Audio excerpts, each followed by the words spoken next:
aujourd'hui, journée d'après tempête, on a décidé de reprendre complètement là, la recette de fromage cheddar puisqu'on réussit à rien tirer de bon de l'autre vidéo.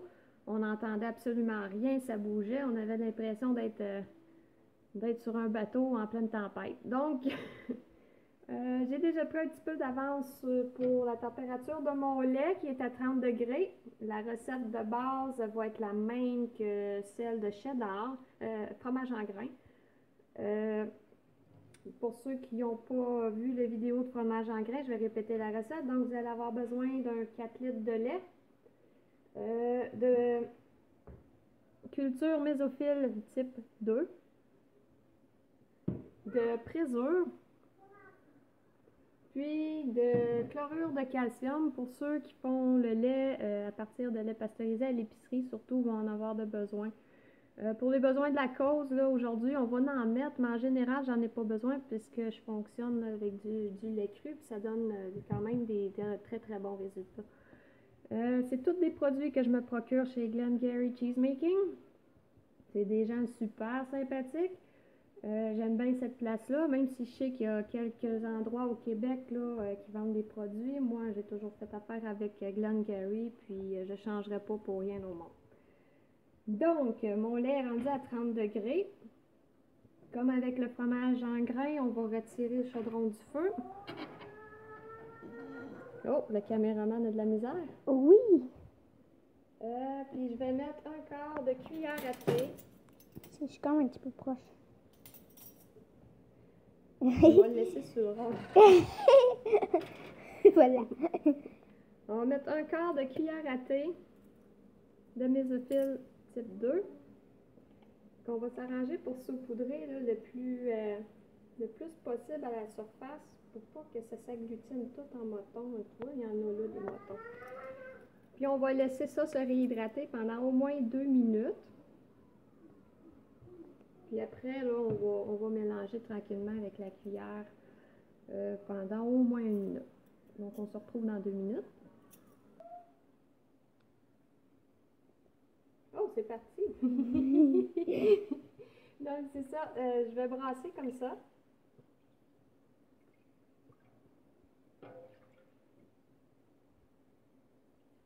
Pendant à peu près 1 minute pour être sûr que ça soit bien réparti.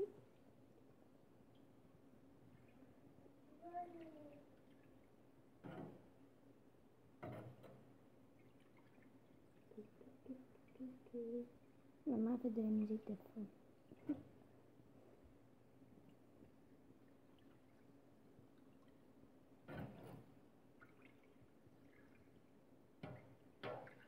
C'est la partie plate, c'est que je parle pas bien bien.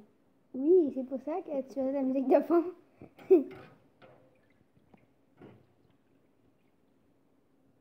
Après ça, une fois que c'est mélangé, je vais couvrir. Puis laisser reposer à température pièce pendant 1 heure. Ça fait 1 heure. Ça fait 1 heure que j'ai laissé le lait reposer avec la culture. C'est maintenant, là, si la température du lait a trop descendu, on la remonte à 30-32 degrés Celsius. Puis après, on va rajouter, j'avais déjà préparé d'avance le chlorure de calcium. Comme je disais tantôt, habituellement, je ne l'utilise pas, mais pour la cause, c'est un quart de cuillère à thé dilué dans un quart de tasse d'eau qu'on va rajouter. Puis un quart de cuillère à thé de présure. Bon, ça théoriquement, on est censé le diluer aussi dans l'eau, mais moi je ne l'ai jamais fait. J'ai toujours envoyé directement dans mon lait. Et j'ai jamais vu beaucoup de grosses différences avec ça. Donc un quart de cuillère à thé de présure.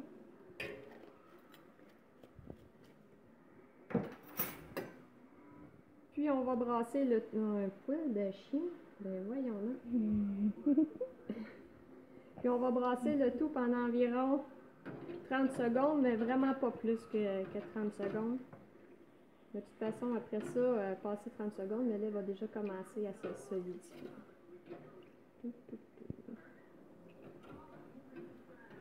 Donc, après avoir bien mélangé ça pendant 30 secondes, encore une fois, on va couvrir Puis on va laisser ça reposer pendant encore une fois 1 heure. À passer 1 heure, mais là on va être le lait devrait s'être solidifié, le cahier devrait être assez solide, mais on va vérifier ça avec un couteau pour, on appelle ça le clean break. On va expliquer ça tout à l'heure. Ça fait 1 heure là, que le chaudron, là, ça attend sur le rond. On est rendu à l'étape du clean break. Je reprends.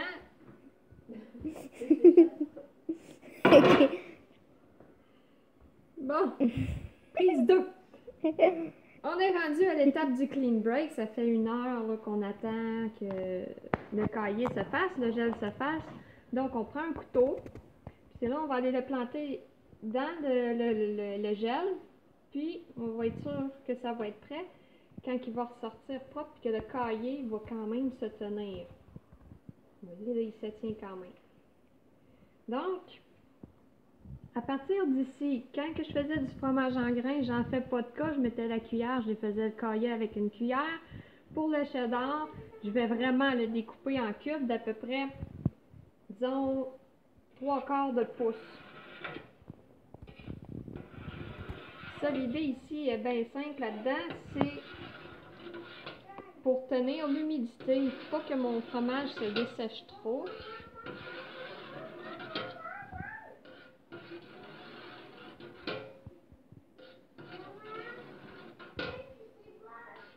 Je vais faire ça dans les deux sens. Je sais pas si on voit bien. Comme ça, on voit peut-être mieux là, les traits. Tu tasseras, je vais regarder. Puis je vais le faire aussi là, dans l'autre sens pour que ça fasse des cubes vraiment égales. Ben, vraiment égales.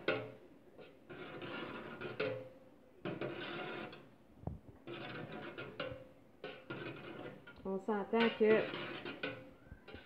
j'ai pas de niveau dans l'œil, mais vous voyez là, quand je le brasse un petit peu, là, ça fait des cubes. Donc on va prendre ça, on va mettre ça à chauffer, on va monter cette fois-ci à 39-40 Celsius. Puis on va le laisser cuire en brassant à l'occasion avec la cuillère très délicatement pour essayer de ne pas défaire nos petits cubes. On va le faire chauffer à 39 pendant une demi-heure. Donc on monte à 39, on baisse un peu le feu pour maintenir la température à 39 pendant 30 minutes. Donc après une demi-heure de cuisson à 39, on va égoutter, mettre notre cahier évidemment dans la passoire. On va le transvider doucement. Moi, j'ai un plat en dessous pour récupérer le petit lait. Parce qu'avec le petit lait, on peut faire facilement le congeler pour faire d'autres batchs de fromage. Pour faire du pain, pour faire de la ricotta, écoutez, ça dépend toujours de qu'est-ce qu'on a de besoin ici.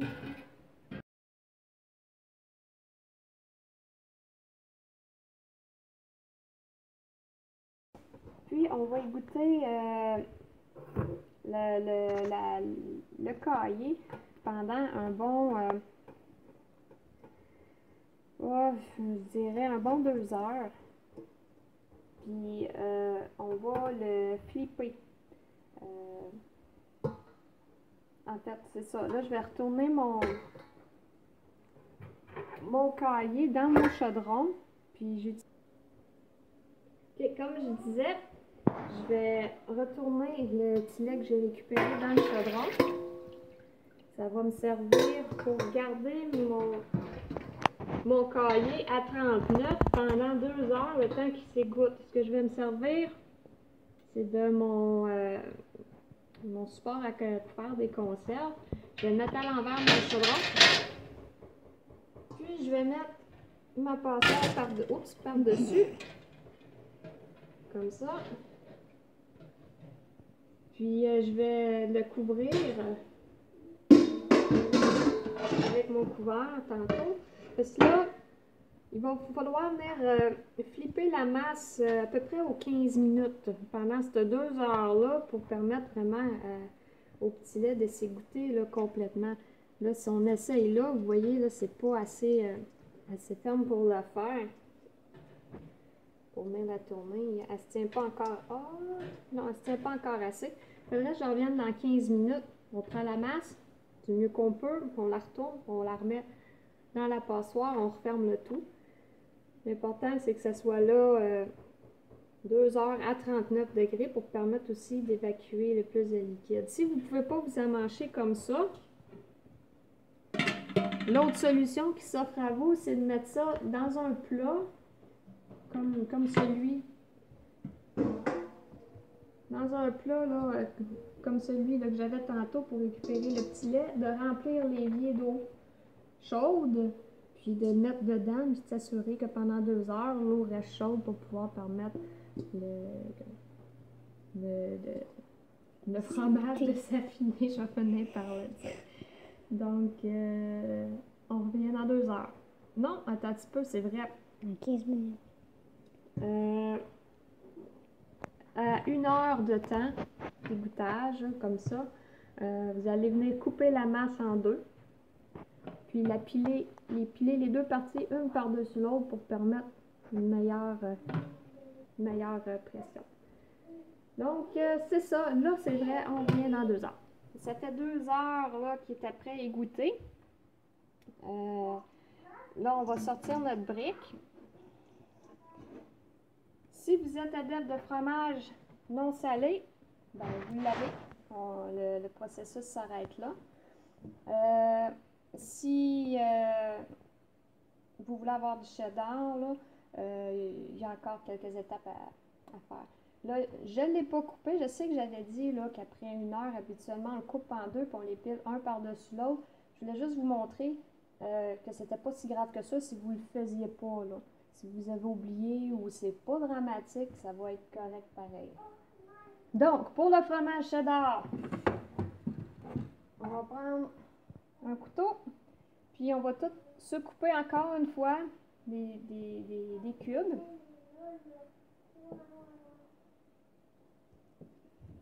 Là, j'ai ma fille ici à côté là, qui en veut depuis tantôt. J'ai un gros problème ici quand je fais du fromage. Ici. Ça part toujours instantanément. Donc, on y va comme ça. C'est quoi?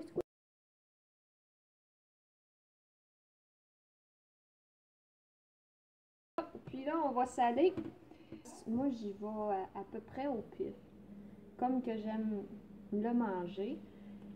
On va le faire on va saler 3 fois à l'intérieur d'une demi-heure. Ça veut dire une fois à toutes les 10 minutes. On va saler. Moi, j'utilise du sel cachère, mais du sel à marinade ou du sel régulier aussi, là, ça va fonctionner. OK, donc là, on est à l'étape du moulage. J'ai salé mon fromage. Quand je vous disais là, que mes plats étaient vraiment rudimentaires, c'est des plats de margarine, des vieux plats de crème glacée que j'ai ramassés, que j'ai percé des trous dedans là, avec une perceuse. C'est fantastique, ça fonctionne à merveille. Donc, ce que je vais faire, je vais mettre mon fromage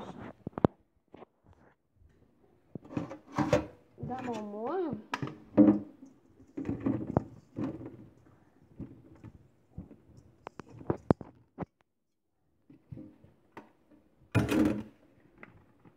On va s'arranger pour la répartir le plus possible.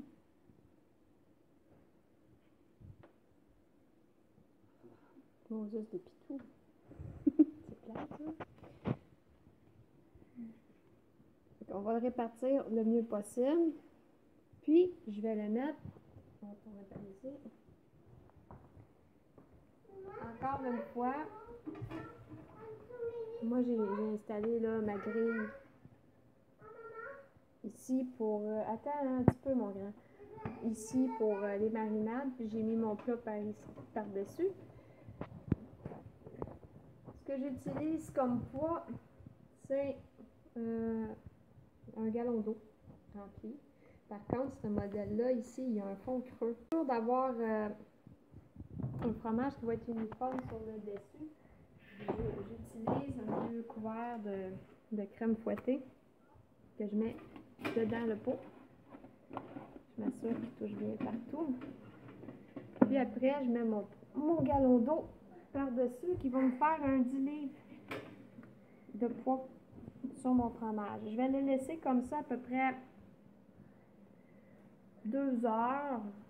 Puis je vais venir flipper mon bloc de fromage à l'intérieur du plat. C'est-à-dire que je vais juste le changer de côté pour être sûr d'avoir 2 beaux côtés uniformes.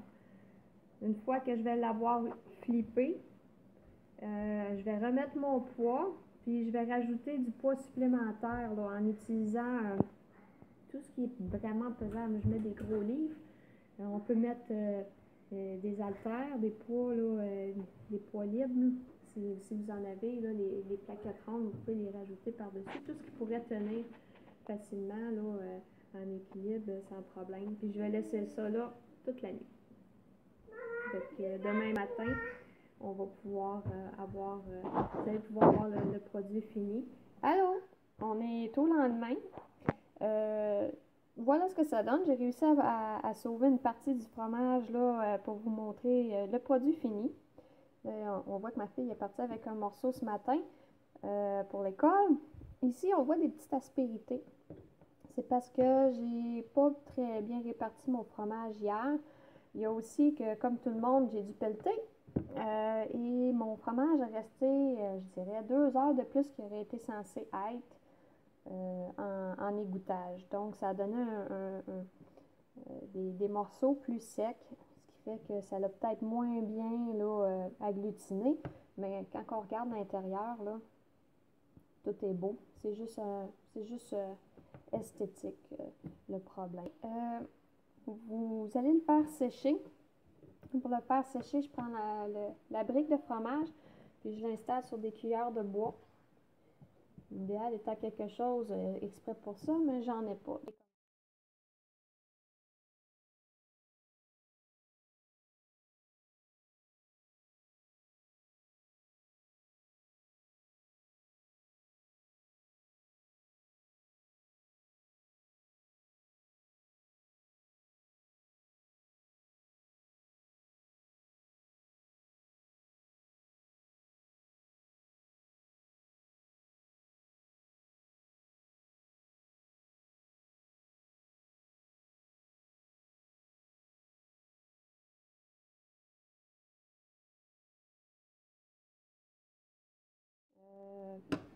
Je vais vous souhaiter bon succès. De toute façon, il n'y a pas de raison que vous ne réussissiez pas si vous suivez la vidéo là, à la lettre.